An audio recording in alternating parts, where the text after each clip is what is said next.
राम लक्ष्मण परशुराम संवाद का 5वां संकेत। तुम तो काल हाँक जनु लावा, बार बार मोहि लागी बुलावा। सुनत लखन के बचन कठोरा, परसु सुधारि धर्म कर घोरा। अब जनि देव दोष मोहि लोगु, कटुवादी बालक बध जोगु।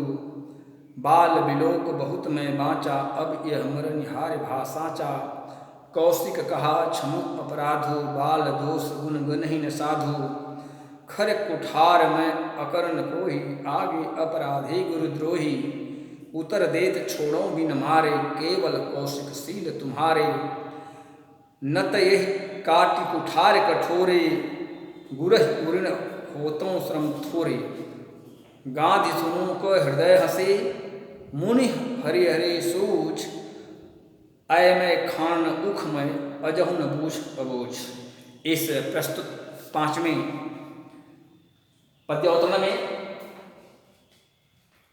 संदर्भ आप पूर्व की बात लिखिए। इस 5वें पद्यावतरण में कवि तुलसीदास जी ने परशुराम के द्वारा बार बार मृत्यु का भय दिखाने के कारण उनकी बातों का प्रत्युत्तर करते हुए कहा गया है, तुम तो काल हाँक जन लावा। लक्ष्मण जी कहते हैं कि ऐ मुनि परशुराम जी, आप तो काल को जबरदस्ती बुला रहे हैं मेरे पास, जबकि काल मेरे पास आना नहीं चाहता है।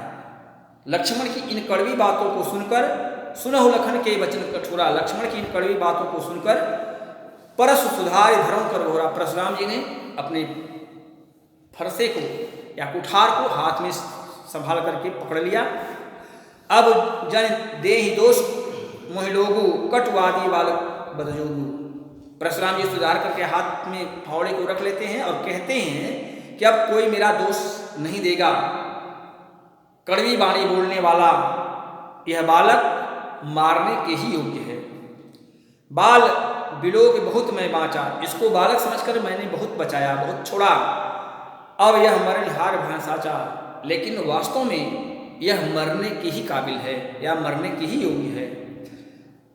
कौशिक कहा क्षमु अपराधो, बाल दोष गुण गनहि न साधु। इसी बीच विश्वामित्र जी कहते हैं कि कौशिक कहा क्षमु अपराधो, इस बच्चे के अपराध को क्षमा कर दीजिए। बाल दोष गुण गनहि न साधु। सज्जन लोग, साधु लोग बच्चों के गुण और दोष की गणना नहीं करते, गिनती नहीं करते हैं।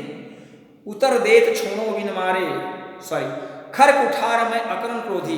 परशुराम जी कहते हैं कि मेरे हाथ में कुठार है, जबकि मैं बिना किसी कारण के ही क्रोध करने वाला व्यक्ति हूं। उसके बाद भी आगे अपराधी गुरुद्रोही, फिर भी मेरे सामने गुरु का अपमान करने वाला बालक खड़ा है। उतर दे छोड़ो बिन मारे, जो बार बार उत्तर प्रत्युत्तर कर रहा है, यदि इसको मैं छोड़ रहा हूं तो केवल कौशिक शील तुम्हारे। हे विश्वामित्र, केवल आपकी विनयशीलता पर ही मैंने इसके जान की रक्षा कर रहा हूं या इसे मारने से छोड़ रहा हूं। न तो यही काट कुठार कठोरो, नहीं तो इसे मैं अपने इस कुठार से थोड़ा सा परिश्रम करके काट डालता। और गुरह उऋण होते श्रम थोड़े, और अपने गुरु के ऋण से उऋण हो जाता, अर्थात गुरु के ऋण से छुटकारा पा जाता, मुक्ति प्राप्त कर लेता।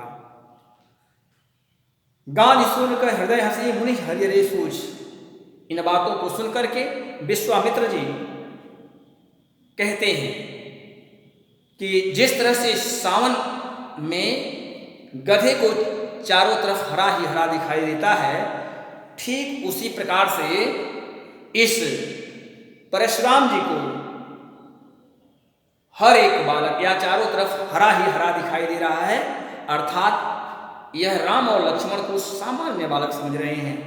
ऐ मैं खान उख में, अजहु न बूझ अबूझ। लोहे से बनी हुई तलवार को भी यह गन्ने से बनी हुई तलवार समझ रहे हैं, अर्थात अभी भी इतनी बातें कहने के बाद भी यह अनजान बने हुए हैं। इस पद्यावतरण में केवल इतना बताया गया। इसमें जो काव्य सौंदर्य है, जैसा पूर्व बताया जा चुका, चौपाई छंद का प्रयोग है, दोहा छंद का प्रयोग है, वीर रस का प्रयोग किया गया है, अवधी भाषा का प्रयोग हुआ है। इसमें न त यह काट उठार कठोरे इन लाइन में अनुप्रास अलंकार है। धन्यवाद।